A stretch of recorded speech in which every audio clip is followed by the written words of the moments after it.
ఐటింగ్లైన్ కాలనీలో YK foundation ఆధ్వర్యంలో రక్తదాన శిబిరాన్ని ఏర్పాటు చేశారు.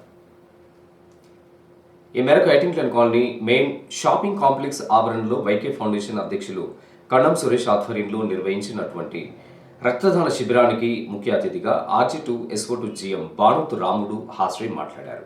ఆరోగ్యవంతమైన ఆహారాన్ని సేవిస్తూ రోజులో కొంత సమయమైన వ్యాయామం, యోగా, ధ్యానం చేయాలని, తద్వారా అనారోగ్య సమస్యలకు దూరంగా ఉంటూ ఆరోగ్యాన్ని దృఢపరచుకోవాలని అన్నారు.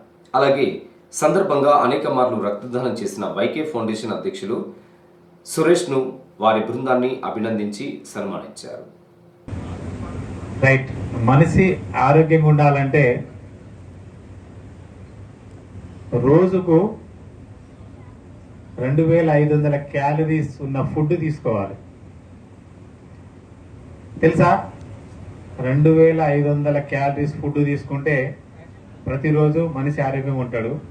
ప్లస్ ఏదైతే ఆ క్యాలరీస్ ఉన్నాయో ఆ క్యాలరీస్ మళ్ళీ బర్న్ చేయాలా, లేకపోతే ఏమవుతుంది? మనోడు చెప్పిన ఏమవుతుంది? ఫ్యాట్గా కన్వర్ట్ అవుతుంది. సో ఏదైతే తీసుకుంటారో దాన్ని బర్న్ చేస్తే ఆరోగ్యంగా ఉంటారు. అవునా కదా? అందుకనే రోజు వాకింగ్ అనేది కంపల్సరీ చేయండి, మినిమం 1 అవర్. తర్వాత యోగా, ధ్యానం. అందుకనే మనిషి లైఫ్ లాంగ్ బతకాలంటే 3 నియమాలు పాటించాలి. ఒకటి, మీతో లైఫ్ లాంగ్ తోడుండేది ఎవరు? మిస్సెసా? తల్లిదండ్రులా? మీ లైఫ్లో మీకు తోడుండేది ఎవరు? ఎవరు? బాడీ.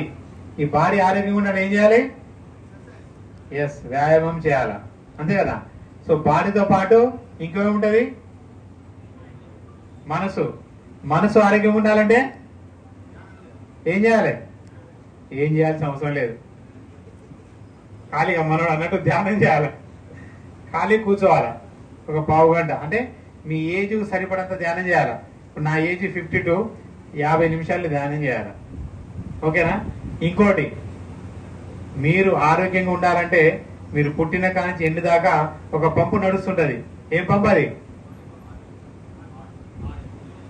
గుండె. గుండె ఆరోగ్యం అంటే ఏం చేయాలి? ప్రాణాయామం చేయాలా. దానికి సరిపడా ఏమందియాలి? ఆక్సిజన్, శ్వాస. మీ ఊపిరితిత్తుల గాలి పీల్చుకుంటే ఈ 3 నియమాలు. శరీరం ఆరోగ్యంగా ఉండడానికి వ్యాయామం చేయాలి, మనసు ఆరోగ్యంగా ఉండడానికి ధ్యానం చేయాలి, గుండె ఆరోగ్యంగా ఉండడానికి ప్రాణాయామం చేయాలి. ఈ 3 నియమాలు పాటిస్తే మీరు లైఫ్ లాంగ్ ఆరోగ్యంగా ఉంటారు. పాటిస్తారా? ఎవరు పాటిస్తలేదు.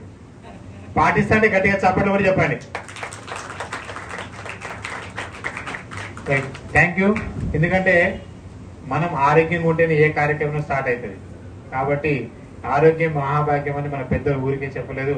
కాబట్టి వైకే ఫౌండేషన్ తరఫున అందరికీ అభినందనలు తెలియ. కార్యక్రమంలో వైకే ఫౌండేషన్ నాయకులు అరికెల వెంకటేష్, రవీందర్, సాయి, కిషోర్, సభ్యులు తదితరులు పాల్గొన్నారు.